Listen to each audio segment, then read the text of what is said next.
और जब प्रार्थना करो तो स्थानीय रूपों का ध्यान करो। जैसे जैसे चढ़ाई की प्रार्थना हो वैसे वैसे उसका ध्यान उसके रूप का करते चलो। जब ध्यान रूप का करो तो उसमें नाम लेने की जरूरत नहीं है, स्थान स्थान का रूप करो। तो यहाँ जब आप अंधेरे में बैठे हुए हो, आंखें आपकी बंद हो जाए और डॉक्टर आपकी आंख को खोले, तो वो यही कहता है, देखो कोई बाहर की रोशनी तुम्हारी आंख पर न पड़े, नहीं आंख की रोशनी चली जाएगी। यानी आंख रोशनी को बर्दाश्त नहीं कर सकती है, तो आंख का जो पर्दा है वो खराब हो जाएगा।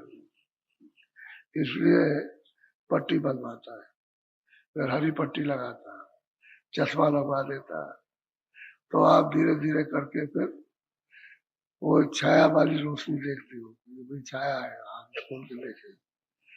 धीरे धीरे धीरे धीरे फिर वो बाहर की सुबह सुबह की शाम की रोशनी, तो धीरे धीरे बर्दाश्त करते हो। ठीक यही हाल आपका अंदर का। जब भी आप ध्यान पर बैठोगे और दृष्टि को एकाग्र करोगे और आपको तिल मिल जाएगा, जो तिल बताया जाता है कि इस पर दृष्टि जमा के रखो, और दृष्टि जम गई, मन बुद्धि चित्त ने साथ दे दिया, तो फिर आप उसमें देखते हो कहीं से रोशनी आ रही है, जुगनू की तरह से, कभी ऊपर से, कभी दाएं से, कभी बाएं, कभी नीचे से। तो आप उस समय क्या कर बैठते हो कि वो रोशनी आई, चलो उधरी आंख कर ले, तो निशाना छूट जाता है और रोशनी गायब हो गई। आप ध्यान के वक्त में ये अक्सर देखते हो कि रोशनी गायब हो गई, फिर जमाने में आपको देर लगती है। फिर जब उस निशाने पर दृष्टि जमेगी तभी, फिर मान लो कि मन ने यानी साथ दिया और दृष्टि जम गई, तो ऊपर से रोशनी आएगी, तो आप कैसे करोगे ऊपर की तरफ, तो गायब हो जाएगी, तो निशाना छूट गया। आपको उस समय पर ये काम करना है कि रोशनी आए, आने दो, निशाना मत सामने का छोड़ो। यही खास विशेष साधक की सफलता है।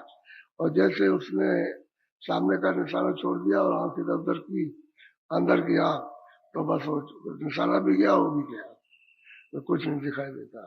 सामने कहोगे तो वो जो रोशनी दिखाई दी ऊपर नीचे दाएं बाएं से, वो सब सामने आ जाएगी। अपनी आंख को जमा के रखोगे, सामने आएगी। रोशनी इसलिए आती है कि आंख बर्दाश्त करे प्रकाश को, एकाएक भक्त से, और मतलब यह आंख खुल जाए तो बर्दाश्त नहीं करते, उसको बहुत भय लग जाएगा, डर लगेगा, और फिर उसकी इच्छा खत्म हो जाएगी, तो एकदम चकाचौंध हो जाएगा। वो दृष्टि तो बंद हो ही जाएगी, लेकिन चकाचौंध हो जाएगा। जैसे किसी बिजली ने जब करंट मार दिया तो आदमी एकदम से बदहोश हो जाता है। इसी तरह से वो लाइट है, ऐसे ही शब्द है।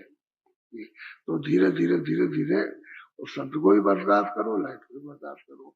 अच्छा, अपने अपने स्थान में जहाँ जहाँ जो स्थान है वहीं की वो लाइट को आपको बर्दाश्त करना, तभी उसको आप देख सकोगे। ऐसे ही जब तिल के ऊपर जब सूरज चलेगी तो स्वर्ग लोक की लाइट उसको आपको ऐसे नहीं एकदम से सामने आ गई, जब बर्दाश्त कर लोगे तब उसको भी बर्दाश्त करना है। जब बर्दाश्त करोगे तो वहां की चीजें तब दिखाई देंगी। जब तक बर्दाश्त नहीं करते हो तब तक, क्यों, बहुत सूक्ष्म है, इन आंखों के परे की चीज है। और दृष्टि जब सूक्ष्म खुलेगी और उसको सहन कर लेगी, तब फिर स्थिरता में, फिर जैसे धुआं होता है, तो धुआं में कुछ नहीं दिखाई देता कि सामने कुछ है कि नहीं, धुआं तो दिखाई देगा और नहीं कुछ दिखाई देता। कोहरा पड़ता है, आपकी आंखों के सामने सब जगह छाया हुआ है और अब कुछ नहीं दिखाई दे रहा। कोई चीज भी देखिए आप, कोई बड़ी चीज देखो, छोटी देखो, कुछ नहीं दिखाई देता।